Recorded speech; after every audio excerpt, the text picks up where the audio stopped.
kale mannaffe ke mukalidde katunyume agataliiko nfuufu.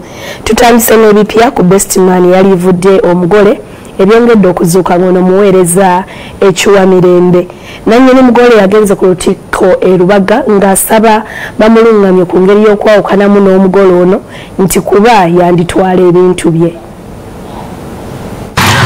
Nakolekulo mukodani Kavuma yalumbye abakadonza y'omukyala Mildred Nale nga yagala bamudize ebintu byabawa mukonjolwa kubanga Best Man William Ssenabulya omukazi yamusugula kati aliwo atokosa ttooke.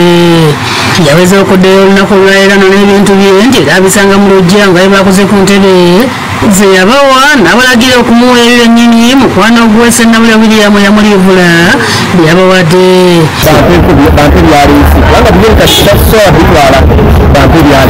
Kale olwaleero Kavuma asookedde ku lutikko e Lubaga gye babagattira ne Nabule Mildred mu mwaka gwa 2015 okufuna satifikeeti y'obufumbo olwabagattira n'okwetegereza empapula za Ssenabulya ze yawaayo ng'amuyemerera okakasa obanga yali mufumbo.